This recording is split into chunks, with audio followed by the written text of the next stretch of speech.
All right, friends, good morning to you all. It is now 10:50 in the morning, and man, oh man, has it been a wild weather ride here around the Kansas City area. These are all the different accidents that had ensued over literally a 60-minute time span within the morning, all thanks to black ice. I've actually got Julia Avery here. We're just going to go through this kind of sort of like a play-by-play of all of these different crazy accidents that we had. And mind you, we still have icy conditions on the road, but man, Julia, I mean, like, it was insane, especially a big one was I-70. Yes, and the morning was so busy for emergency services.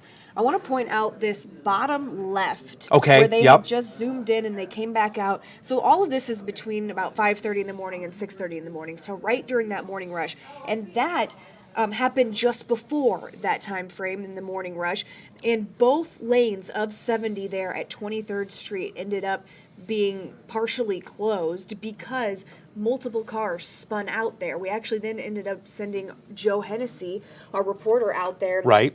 And while he was out there with our photographer Edwin, they got just an mind-blowing shot. Do you remember that, where they zoomed in and there was a snow plow helping put that concrete median back into place because the person who hit it completely moved. Oh, this is the video actually right here. This is the play-by-play of it. Yes, this is that concrete median that got moved out of where it's supposed to be, likely because of the speeds. And there you go, right there. That is the snowplow that they brought in to try and put that median, push it back into place. But and that, I believe, is part of the median. That's part of the median. They actually hit that and impacted that median so hard it broke some of it away, and it was dragged underneath that silver pickup truck. Which just 2 days ago, I was talking to Sergeant Andy Bell at Troop A out in Blue Springs, Lee Summit, and he was telling me that there's actually, believe it or not, fewer fatal accidents when it's physically snowing outside. Wow. Because when people see that snow coming down, it alerts them, hey, I got to slow down. This makes perfect sense. But then this morning, it was the opposite. People said, oh, there's no snow falling. I don't see any snow on the roads. I'm going to go regular speed limit, which may be what was happening there. And how that median got moved out of the way is their speeds were so fast when they hit that ice. Right. And they didn't see it coming. And so that's what we've been seeing all throughout the morning. I mean, we probably had 15, 16 crashes all at one time during that morning rush. Yeah, that's actually pretty accurate, actually. We got up to 16 incidents being crashes or anything that vehicles being slid off the roads. I mean, this is it. And the funny thing is, you're only seeing a portion of them. There's another row of video that's underneath our lower third banner that says First Warn Weather and Traffic, by the way. That's how many crashes or incidents, we should say, that ensued over that time frame. And there you go, got rid of that banner so you could see even more different incidents. And you can see one of the ones in the middle to the left. Okay. A lot of the incidents were like this, where it just started off with a car fishtailing or sliding down into the ditch. And then what would happen is once they got emergency services on hand, people didn't see it coming, maybe slid into someone else. Right. And sort of domino effect out there. Now, I was talking to Greg about the roadways now, and I said I'm surprised that we had so many crashes this morning. Right. And yes, I realize that we no longer have the morning rush, but right now, looking across the map, I'm not seeing any crashes across the area, but our temperatures have gone down. Yes, they have. And yes, so, they have. Greg, you were saying it could be because, well, one, we don't have as many people on the roads. This is true. They're already at work or school or wherever they were going. But two, because maybe the vehicles are actually doing a good job here. Mm-hmm. So what we call this is a form of exothermic reaction of kinetic energy. What do I mean by that? Is that your vehicles are coming into contact with asphalt, and every time that they come into contact with asphalt, molecules are moved around slightly. The asphalt is made of molecules, your tires are made of molecules, you're made of molecules, but as soon as you, for example, I love this part, if you were to put your hands together, like so, and start rubbing them together real fast, what do you feel? Warmth. Does it warm up? Yep. It does warm up. All That right. is a kinetic reaction. And that's Okay. exactly what's happening when your tires are hitting those roadways. Okay. So what'll happen is, even though we've got this traffic going, and maybe they're doing it safely, maybe there was a little bit more traffic, but they were starting to move in the proper way on the roadways, we were able to have that constant kinetic energy, and potentially that increased the temperature of the asphalt just enough to maybe have that salt that's on there work and be able to melt down the ice. It could have been literally just the tires and that kinetic energy melting the ice on the roadways, and that's making things slightly more safe. Right. Now, granted, we still have cold conditions, and when we don't have enough vehicles on the roads, it is very fair game to crystallize all of that water and get back to ice again. So, Right. still something that we've got to watch out for. Yes, and so even though we aren't seeing these crashes now, I do want to remind people of those images we saw earlier where, I mean, there were cars totaled out there just from spinning out and running into that center median. So even if you feel like you can go the speed limit, it's really just not worth it out there right Correct. now. Yeah. Even now. It's still worthwhile that even though you may have a speed limit of 70 miles per hour, take it down a notch as if it was snowing. Maybe you should be going at around 50 miles per hour. At least catch yourself if you're going to be getting into a situation of a slippery or slick condition on those roadways, right? And again, obviously we're looking much better on the highways and our interstates right now. There's a whole lot less people on those roadways, but it seems like everybody is conducting themselves in the proper manner to get from point A to point B if you have to be out there.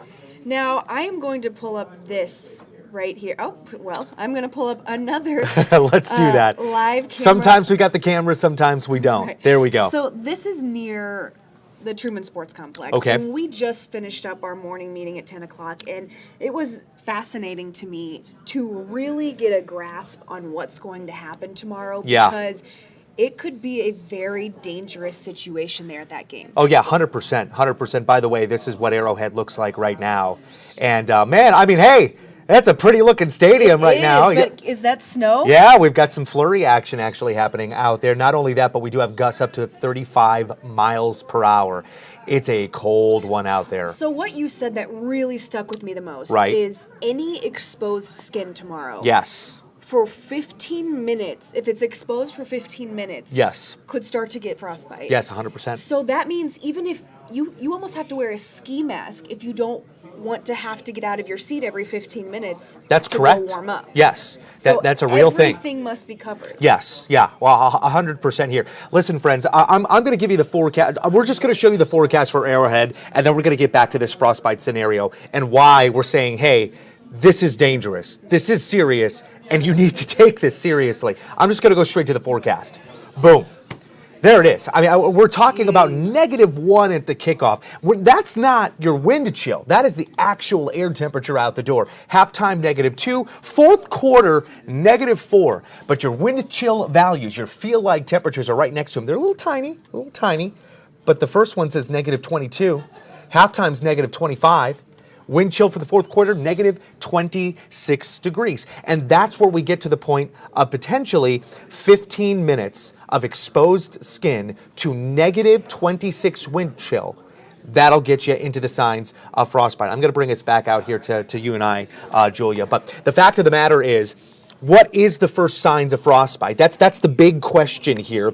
All right, so first and foremost, and mind you, it's pretty funny on how quickly we can get the first signs of frostbite, because what it is the redness that maybe you get around your cheeks or your nose, or maybe if you don't have gloves on your fingertips, they start to get a little red. Yeah. You feel that like stinging sensation, almost like, tingling or a pins and needles. Right. That is your body saying, hey, you're on your way to frostbite. This is the first sign. Second sign is going to be kind of a whiteness that starts to be spotty around your extremities. Okay. This is because your blood vessels are now taking the blood and seeping it away from those particular areas of your skin. It could be your cheeks, it could be your nose, something like that. And it's almost reminiscent of freezer burn to meat. You know how you can get that weird looking like frostiness on meat, and if you leave it in the freezer for too long and you're like, oh gosh, I guess it's no good because you get freezer burn. That's your body telling you, congratulations, you're in the next step of frostbite. It's literally freezer burn. Yeah. And that could actually cause permanent damage. Right. Permanent damage to your skin. Not good. And then, of course, we all know the final stage of frostbite, and that's going to be the grayness, the darkening of your extremities, and then getting into blackness. That literally means that the tissue, the blood, it's all gone, it's dead, and it needs to be, well, removed, i.e. amputation. We don't want to get to that point. Right. But it is an absolute serious situation if you were to be exposed for a long period of time, an hour, 2 hours, in those kinds of conditions, you could get to that situation. And I think in this situation, we talk a lot about not wanting to spread fear if we shouldn't be spreading fear. Of course. But I've already heard Chiefs fans saying, oh, well, you need to just drink some alcohol. It'll warm you up. You're at the Chiefs game, tailgate. But that's almost going to do, that's what worries me. It's going to do the opposite effect because it makes you feel like you're warming up. Correct. And you might not notice that you're starting to have these signs. Inebriation does many things to a person. And we know those Chiefs fans. I mean, you know. So it just worries me because these are permanent things. They are. So maybe just a decision at a Chiefs game, hey, whatever. But then if you're not covering your nose, you could end up having, signs on your face for life. Yeah, just that second stage of frostbite there, that freezer burn stage, could leave permanent skin damage, meaning it looks like you might have some minor scarring from that. You could heal from it for sure. You're not going to lose anything, but you may have a permanent scar from that kind of effects from the cold. So definitely worthwhile to warm up. Yeah, so the Chiefs actually, or the GEHA field at Arrowhead posted this on their Twitter page. Yeah. And let's flip it over so that the folks can see it. Yeah. So these are just some tips. Now they're telling people to bring blankets. Now they say they have to not have zippers or compartments because of the rules there. You can't bring in purses bigger than a certain size. But they are allowing you to bring blankets. That's great. Yes. That's great. So this part about cardboard, we had an interview from a man, I believe yesterday, who said if you don't bring cardboard, you can get those trays that carry multiple drinks. The cup containers. And you actually stand on those. Yes, you can. What I thought was interesting is Bill Hurlbrink said that he used to put what did he say, bread bags around his feet. Yes. And then put his feet into the boots because if you get wet, that is when it's just bad. Yeah, that's the worst case scenario. And listen, friends, you think, okay, I'm going to bundle up, layers and layers and layers. Absolutely, for sure, that's a good idea. It is. But if your body starts to sweat and you're wearing too much cotton, which does not breathe, it doesn't breathe for you, so you can sweat profusely under all of that, and you start maybe shedding those layers a little bit, and all of a sudden, I can feel the cold now, I'm fine, I'm going to stop at these layers. Oh, no. Now you've gotten to the point where the cold air can reach that wetness that you may have gotten, maybe the sweat that you had from your body from all of those layers. So even though we're telling you to layer up, you've got to do it in the right way here. It's not necessarily nothing but cotton. That's a bad idea, right? We want to have different types of fabrics to go along with it, some of it being a bit more breathable. And a lot of that is athletic wear that can actually help you out in that kind of a situation. And the funny thing is, Wonder Bread bags, sure, all day long. It works out, right? Apparently this is some sort of hack that Bill had when he was Gotta love a kid. Bill.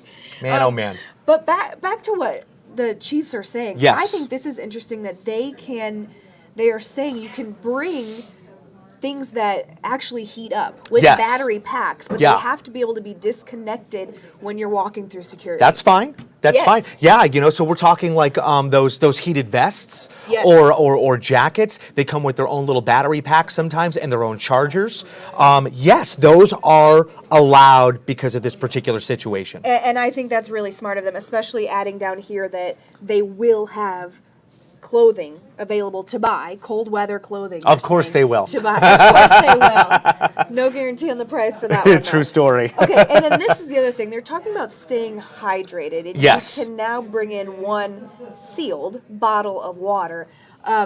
because that's the other problem with drinking alcohol. Yeah. Is you get dehydrated. Yes. And that's a part of staying warm. Yeah, staying hydrated. absolutely. Yeah, and again, this could speed up hypothermia if you get to the point where you're not hydrating yourself too. So this it's a rough situation. And mind you, the other thing to think about is the temperature. The temperature being so cold that let's say you bring that bottle of water in and you put it in your little cup holder, and you don't touch it. It doesn't move, right? And you decide to pick it up after about 45 minutes. That bottle of water may instantly freeze because of the temperatures out the door. Yeah. So that's something to take into consideration too. Just saying, you can't bring in coolers, which is unfortunate. But if you do bring in that bottle of water, you might want to shove it into one of your jackets or something to maybe keep it warm. Sit on it at some point or something. Might be a good idea.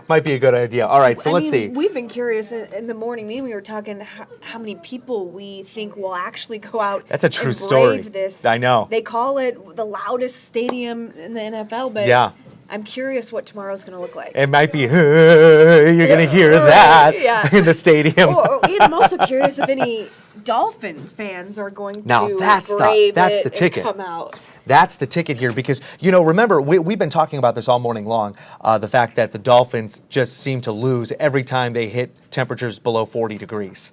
I mean, this is a little bit way below 40 degrees. To me. Okay, so they're also saying they're going to have warming stations. Correct. We're told there will be 9 warming stations. Isn't that what we said in the Yes, in that's the morning 9 meeting? warming stations, correct. So these are the locations right here. This is all on Twitter if you'd like to have these once you get to the game. But we do have a reporter on this today reaching out to the folks at Arrowhead asking what do you have in place if something were to happen, and that story will be on tonight, I'm sure. Yeah, we've got to get some answers for you because the fact of the matter is 9 warming stations for now. Granted, we're not expecting to have 75,000 people at Arrowhead. I mean, I just don't see that happening. The nosebleeds are going for $40 right now, and nobody's picking them up for a playoff game. I know, but obviously people understand that this is going to be dangerously cold conditions.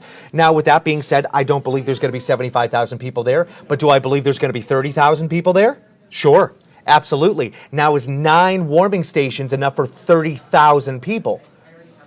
Not so much.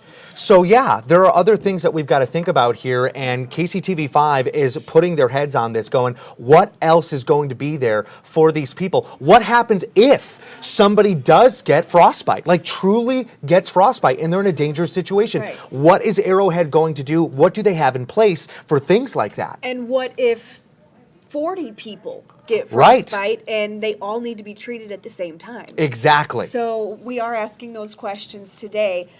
You had some statistics about this is in the top 5 coldest? Yeah, this is insane. What Julia is referencing is that this forecast that we have for the game here, the kickoff at -1 degree, and by fourth quarter, -4 degrees. This, if it does ensue, which we have confidence in these kinds of numbers, if we do see -1 as an air temperature for kickoff, this would make it the 5th coldest NFL game in the entire history of the NFL. And when it comes down to Arrowhead, this will be the coldest game at Arrowhead ever played in its history with the Kansas City Chiefs.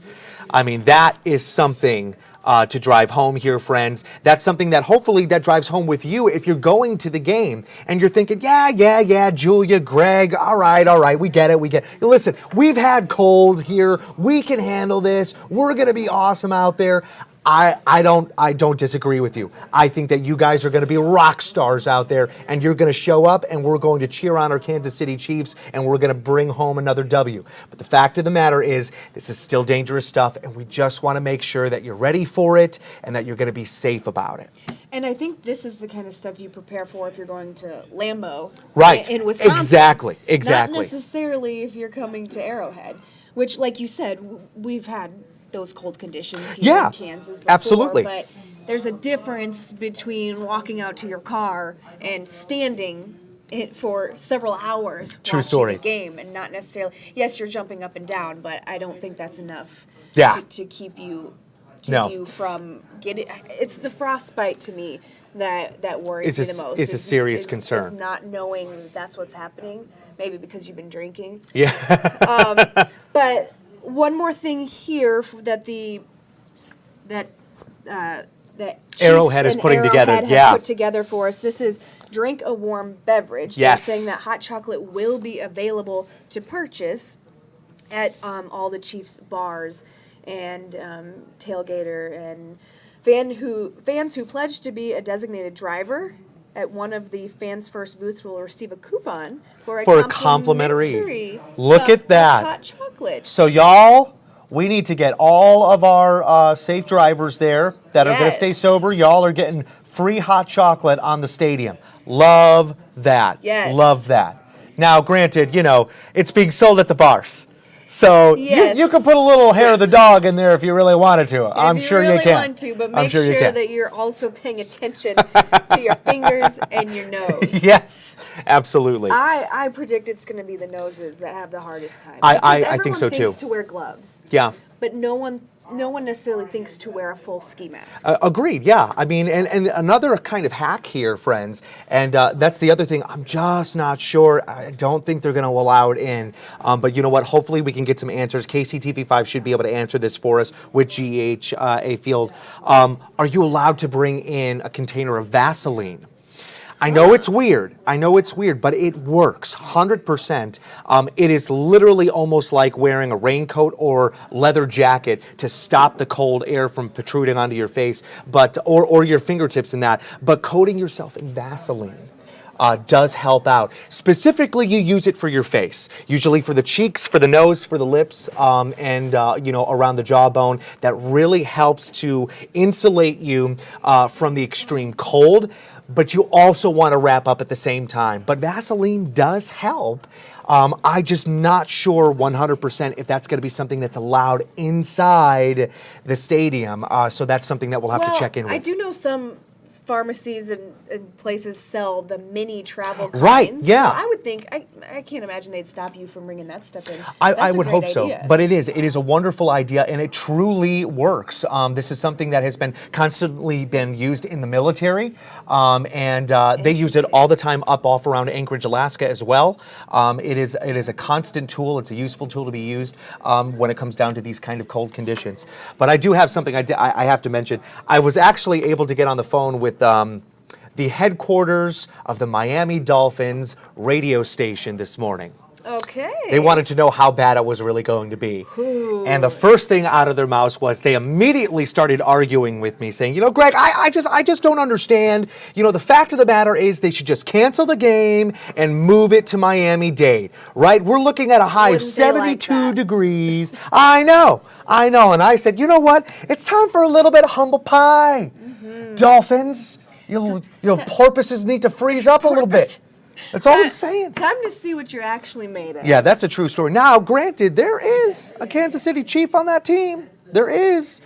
So they're going to, a former. Mm-hmm. And maybe that one particular player will know what to do in these kinds of temperatures. But to reel it back in and be a little bit more serious for you, technically this team and really the entire history of the Kansas City Chiefs over at Arrowhead have not seen these temperatures before. Right. So this is going to be a struggle, most definitely for the Miami Dolphins.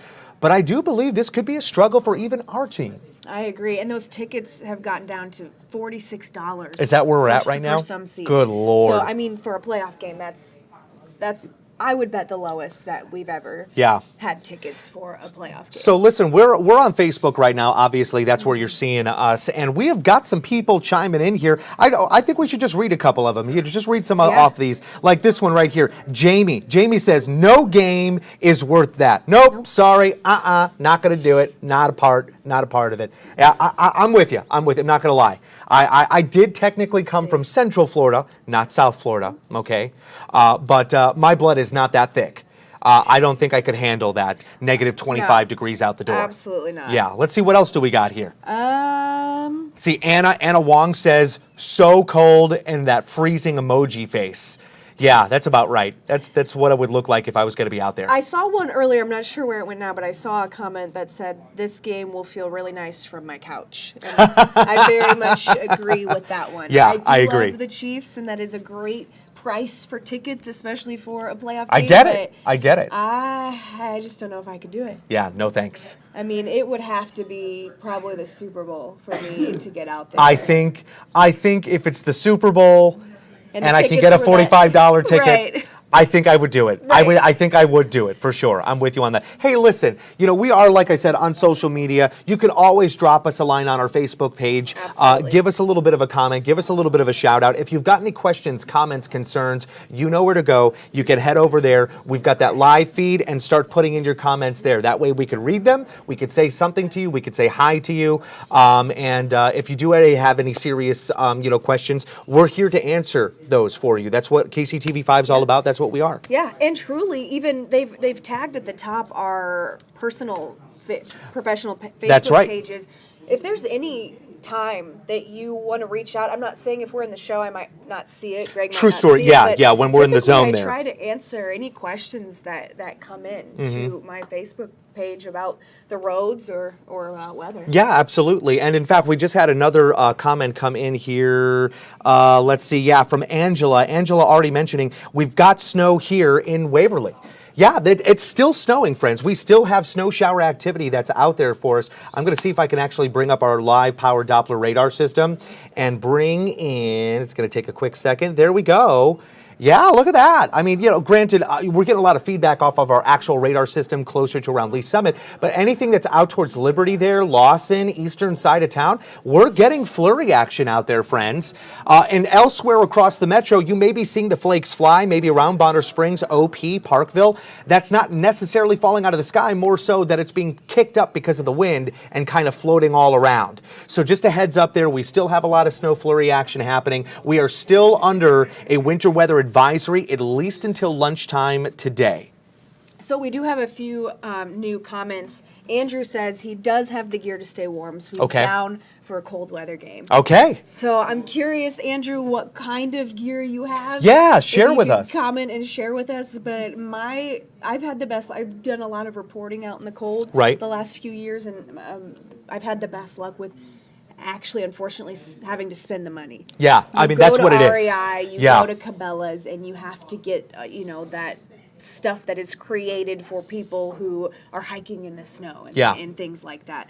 So it's not necessarily even about the layers. Because I've also had days where I'm wearing 7 pairs of pants and can hardly move, but I'm still not as warm as just one of those So it's the quality. Yes. Yeah. Yes. Yeah, it's all about that. Listen, friends, if you're wanting to stay warm, you know what you technically sometimes have to do, and it's definitely open up the wallet, maybe the pocketbook, stuff like that. But hey, listen, Julia, this is a good one here. I saw this from Stacy right now. And Stacy, by the way, thank you so much for commenting here. She wants to know, how are the road conditions in the eastern side of Kansas City? So let's take a look at that. Yeah. Can you flip us over? Okay. Absolutely. So the eastern side of Kansas City, I would think, tend to be better because I have family out in St. Louis. They haven't seen as much of this weather. Oh, that's great. Is that it hasn't moved east as much? No, it's actually more to the north that we're seeing this happen. So it's moving up into portions of central Illinois and then getting into Iowa, more so than transferring to the east into the Ohio River Valley. Yeah, so this morning we did see right around the eastern side of the downtown loop